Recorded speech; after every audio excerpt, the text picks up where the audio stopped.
What's up, everybody? Welcome to Cinema Trip Reviews. I am Wyatt, and today in the show, I'm going to be talking about Terrifier 3. If you haven't already, make sure to like, share, and subscribe. Check us out on Twitter and Instagram at Cinema Trip Reviews. Also, drop in and leave us a good review wherever you get your podcast. It really helps us get the show out there to a lot more people. So the day has finally come. Terrifier 3 has finally hit theaters, and it's really taken the world by storm. Everybody's talking about it on social medias. You're seeing stuff across all these stores like Walmart, Target.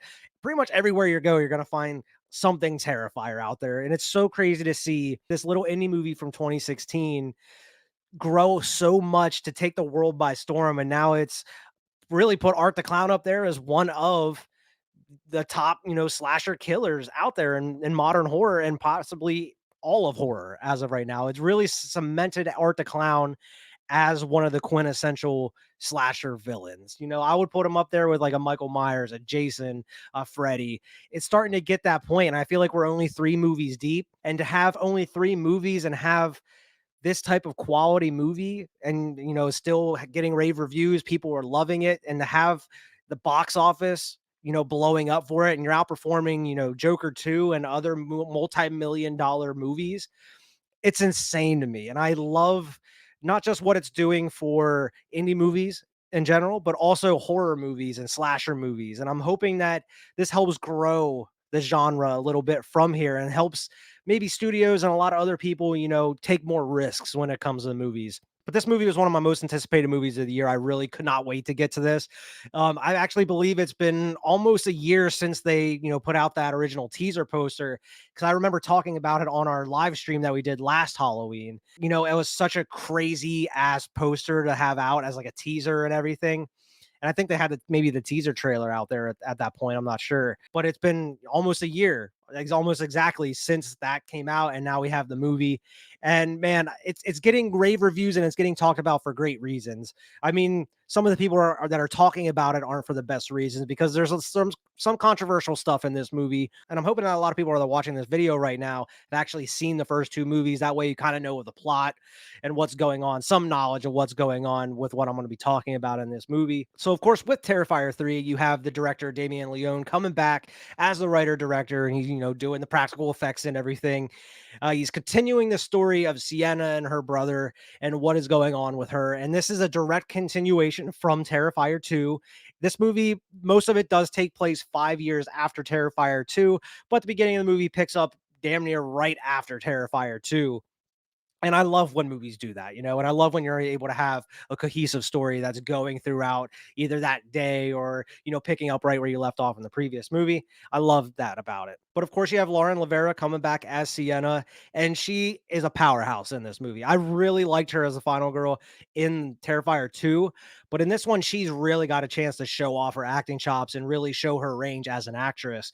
Because, man, and I'm just going to say this right now, I'm gonna have to get those Jamie Lee Curtis clips ready, because this movie is all about trauma. It's a movie about trauma. It's a movie about trauma. The movie is about trauma. This movie is chock full of trauma, and it's all about that, really. And I mean, I'm not saying that that's going to be bringing this movie down by any means. I think that really helps the movie and also the character of Sienna that you're following along, because she's not the same person that she was from Terrifier 2. Like I mentioned, it does have that 5-year time gap at some point in the movie, and she is certainly not the person that she was in Terrifier 2. She's really having to deal with and process everything that happened to her, losing her friends, almost being murdered by Art the Clown, her mom got killed, tons of shit. Spoilers for Terrifier 2, but at this point, I would hope everybody saw that one going into this review. She's really going through it, trying to process everything and really deal with everything 5 years on. She's been in and out of like psychiatric hospitals, dealing with shrinks,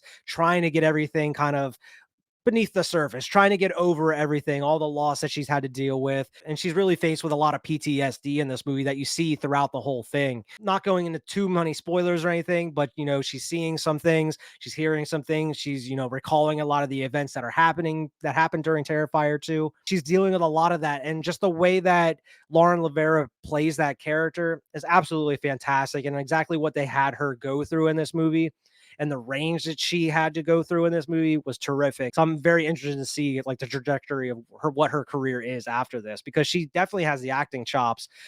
Whether she stays in horror movies or goes and does other things, I'm just very interested in seeing what she does in the future because she has a lot of talent. You also have Elliot Fulham coming back from Terrifier 2 as Jonathan, Sienna's brother in the movie.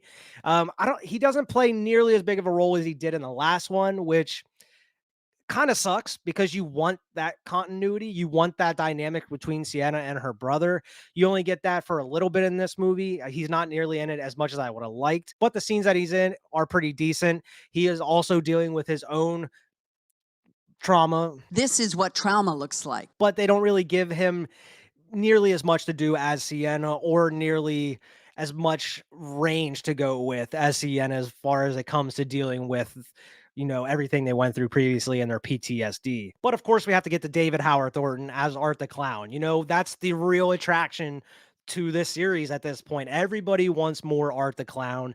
And boy, he's as great as ever in this one. He's hilarious. I wouldn't say they have him doing as many wacky or insane things as in Terrifier 2. There's definitely some fucked up stuff in this movie. By all means, this is a Terrifier movie. Art goes out and does some crazy, god awful, diabolical shit in this movie. There's some absolutely bonkers things that I just don't understand how you can come up with these things in your head by any means. It's absolutely sick, and I'm all here for it. But as far as like creativity and just all around just being kind of out there and being fun, I don't think this movie reaches the heights of Terrifier 2 nearly as much. And that could be attributed to the runtime in a way, because this movie is 2 hours long, maybe a little less. They wanted to trim the time down compared to Terrifier 2 because a lot of people are complaining about how kind of bloated that movie felt for a slasher. And I completely understand it. But also, in a way, I feel like with the story and what was being presented within this universe, I think that 2 hours and 20 minutes helped it in the long run compared to this one, because in this movie, I think the thing that kind of stuck out to me the most was just how jarring some things felt jumping from one scene to another. I feel like there was a couple instances in this movie where there were scenes cut out, like there was something missing. Something at the very beginning of the movie that should have been directly in the middle. And I'm not entirely sure why they decided to open the movie with this specific scene. The scene what I'm talking about, you see in the initial teaser trailer that everybody was kind of hyping up, that came along with the poster. The little girl coming down the stairs and then seeing Art as Santa in front of the Christmas tree, and everybody was wondering, "Oh my God, what's he going to do to the kid?" and such. That's the scene they kind of open up within the movie, and within the timeline, it takes place right in the center of the movie. And I don't understand why they didn't put it where it was supposed to be, because right after that scene, it goes right into the ending of Terrifier 2 and continues from there. And it just feels very jarring. Like, I feel like it would have been better opening up with, the ending of Terrifier 2 going directly into this, flowing throughout the movie, and then you hit that scene where it's supposed to. And then that also has some repercussions and has some stuff that comes up towards the end of the movie as well and throughout the middle. It's just weird that they decided to put that at the very beginning, because even though it is a super cool scene, it really gets you in the mood for a Terrifier film by really setting the bar high as far as gruesome, gnarly ass kills. It just felt very out of place, especially after you watch the movie knowing where it's supposed to be. I much rather would have just had the movie open up from the ending of Terrifier 2 and continue on from there. It just feels like there's other points in this movie where a character talks about, yeah, I went and did this. Well, we didn't get to see you go and do this. It would have been nice for you to for us to go see you actually visit this place and do this thing. And there's just certain other spots where some characters are just kind of showing up somewhere and you don't know how they got there. Or just certain scenes where it just felt like kind of jarring. Like, okay, what just happened? We were here, now we're here. How did we get here? And I know Damien Leone talked about in an interview how he had to cut out a numerous amount of scenes just to kind of get the runtime down. And it makes me wonder, like, I know a lot of people complained about the runtime of the second one, but I think the third one would have benefited from that runtime. And I wasn't a person that really complained about the runtime of the second one. Actually, going back and rewatching it since my initial review, I think it works perfectly. I actually really, really, really love that second movie. I think this movie would have benefited by having that extra runtime, maybe making it just as about as long as that second one and inserting all those deleted scenes, not really knowing what they are. But I think it would have helped the story be a little bit more cohesive and feel like you're kind of jumping around at certain spots because that's what it really feels like at certain points. And that's really my biggest gripe of it is it just feels like you're kind of jumping around so often to different places and different people, and it just feels a little jarring at times. Even though you do have a decent cohesive story throughout the whole thing, you do have a certain plot to follow. How certain people are getting certain places and some things just aren't explained or explained off screen. We actually get a death off screen for once in the Terrifier franchise. We actually get a death off screen, which I have no clue why they would have made that choice to do that unless they didn't want you to actually think this person is dead. I think the movie looks great. It looks very similar to Terrifier 2. I think they actually improved upon Terrifier 2 by including some more creative shots, doing a lot more interesting things with the camera. Really makes you get in that kind of Christmas spirit, even though we're like right in the dead of middle of October at this point. It really kind of gets you in that Christmas spirit and kind of makes you feel like you're getting ready for the holidays. I can't wait to watch this movie, in December leading up to Christmas and everything. The music in it is decent. I don't think they use nearly as much like synthwave as they did in the last one, which they have it in there. They just didn't use it nearly as much, which kind of sucks because I really like that synth wave style of music they had in the second one. But they do a lot of interesting things with this one. Obviously, they incorporate some Christmas music in here. They have their own original like art Christmas song in this at one point, and it is great. And it comes at a perfect opportunity. But the music overall was okay. I wouldn't say it's nearly as great as Terrifier 2 by any means. Kills are outrageous. That's what a lot of people are coming to Terrifier for, are the crazy balls of the wall, gnarly, gross, kills that, Art gets himself into. What creative ways is Art, going out here and murdering his victims in this one? And they are. There's a lot of creative stuff in here. There's a lot of gross shit in here. One specifically, I can totally understand why some people were getting a little nauseous or throwing up at the theaters or walking out. I totally, completely understand that. But as we're 3 movies deep, I think a lot of people should be preparing for these types of things by now. The theater I went and saw this movie in, there were a couple different walkouts about 20 minutes in, then about halfway through, another couple walked out. It's like, I think you should probably know what Terrifier is by now. But there was a lot of very interesting creative kills in this one. I wouldn't say anything goes nearly as far as that bedroom kill from the second one. I still think that one is the gnarliest kill out of the whole Terrifier series so far, but that's my personal opinion. They do have one in here. I know a lot of people are talking about the shower kill that you see in the trailer with Art going at this couple in the shower with a chainsaw. That one certainly gets fucking gnarly. It certainly gets outrageous and crazy, but I don't think it goes nearly as far or dark as that bedroom kill in Terrifier 2. That one's still up there as the top one out of the whole trilogy here for me. And for those also familiar with Terrifier 2, you also have the return of Vicky in this one. Now, Vicky was also in Terrifier 1. She has been a constant through all these movies. She actually plays a pretty big part in this one. I'm not going to really go out and say exactly what part that is, but she is in cahoots with Art, and she's kind of helping him out throughout his little journey here in the movie. And I like her character for the most part. She is just as sadistic and twisted as Art is. She's just able to talk and say a lot of crazy shit as well. Now, she definitely does kind of wear on you a little bit as the movie goes on. Like, okay, I get it. And that's what kind of makes Art great, is because he doesn't talk. Everything is all done with facial expressions and, just him kind of being that goofy Mr. Bean type character that just goes around murdering people. That's kind of the charm of Art. But I think she's pretty decent and actually loans itself to the story and the plot as is going throughout the whole thing. And I know a lot of people complain about there's no plot for Terrifier, which is absolutely outrageous. Listen, I understand that a lot of people come and see these movies for the kills and try to top, and you see all the kills trying to top one another, but there is a cohesive plot throughout these movies. But I actually, for one, like the plot and like the kind of the route that they're going with the story with across this trilogy, especially the one that they kind of build up in the second movie, kind of that fantasy route, with Sienna kind of being like that, chosen one, with the sword and take down evil demon like Art and everything. I like that kind of fantasy element they're bringing to the series. I know that wasn't for a lot of people. And I think the people that didn't like that element aren't really going to be disappointed by this movie because it doesn't really lean into that element as much as I thought it was going to. I thought that the third act of Terrifier 2 was really building up that fantasy element to go into this one a little bit more.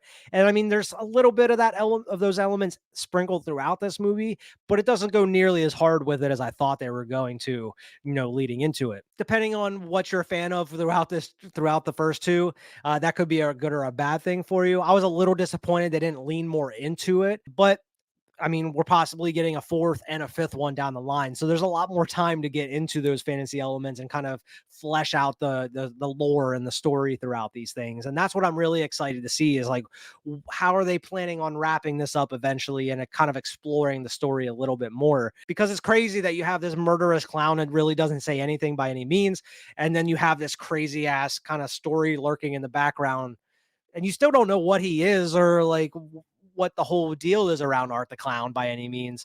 But there's just so much stuff that you have so many questions about after Terrifier 2, and they none of those get really answered by any means in this one either. And in fact, they just draw up even more questions at by the end of this one. So it's a little frustrating in that aspect. You don't get any answers, you just get more questions. But it is a great time to sit around and just watch these characters that I actually really grown to like throughout this trilogy. I mean, Art throughout all three of these, Vicky, who's been in all three of these, and also now we got Sienna and Jonathan from the second one. It's great to see these characters grow, and I'm glad to see that Sienna is probably going to be that character to go throughout all of these movies. Now, to some of the controversy that is going on around this movie, because there's a lot of controversy regarding one specific thing, and I know that a lot of people will probably know about this or are kind of aware of this, and that is Art going out here and killing kids in the movie. And I just want to go out here and say I don't have a problem with it, because as long as movies been around, as long as horror movies have been around, kids have been getting killed in these horror movies. I don't care, from teenagers and high schoolers to younger kids from all ages have been murdered within horror movies since the beginning. It's this is nothing new, and I really think people are just going out here and losing their minds just due to the movie that it's happening in, because it's not like a Scream movie or one of these other movies where you're barely going to show anything or blood, and you just kind of insinuated that a kid died. Whereas in this one, obviously, it's Art the Clown. You're going to have a lot more carnage and a lot more gruesome stuff to it. But with that being said, I think that Damien Leone really did it very tastefully.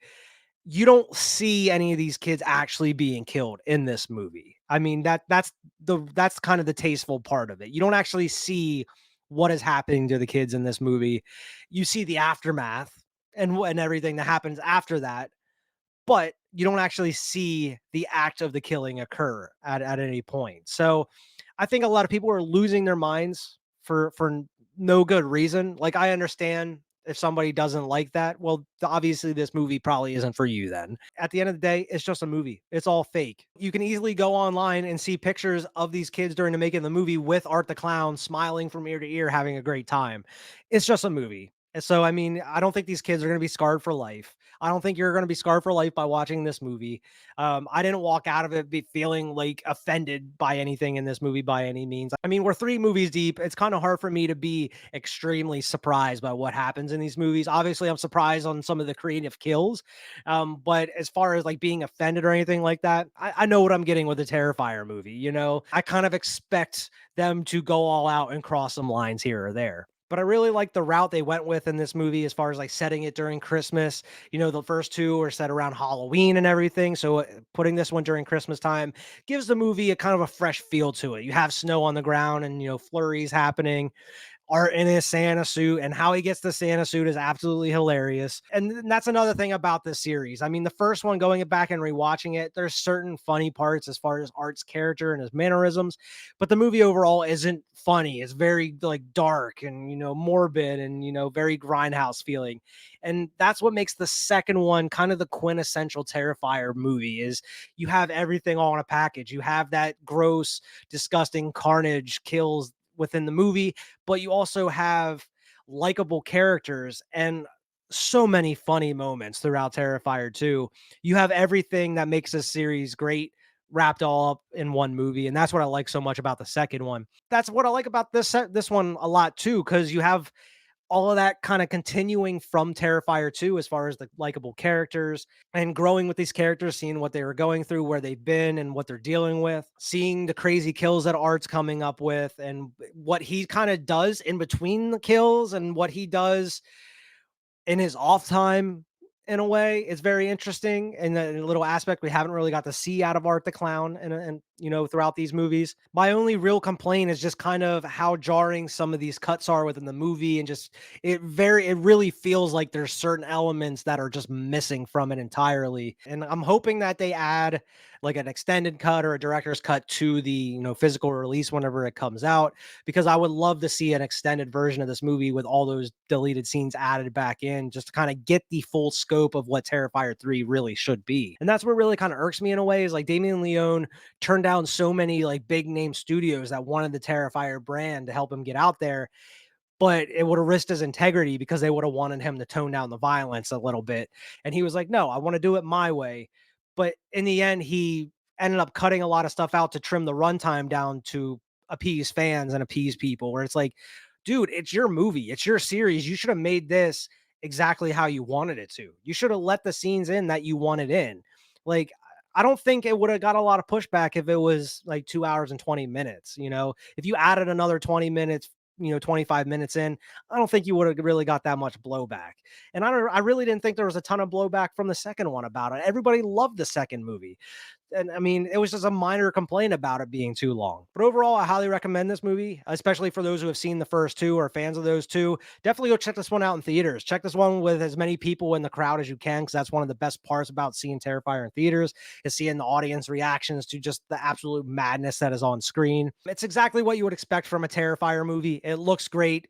It continues the story and actually wraps up leaving you wanting more. And that's some of the best things you can say about a movie, is like it leaves you wanting more. And that makes me that much more excited to see Terrifier 4 and 5 whenever they inevitably come out or get announced. So out of like a buy it, rent it, or miss it, or in this case, like go to the theaters, rent it on VOD, or miss it, go to the theaters and see this. This is a buy it, man. This is a great movie. I wouldn't say it's nearly on par with the second one. The second one's still my favorite out of all of them. I just feel like it feels like a more complete package. It feels like the perfect movie compared to 1 and 3.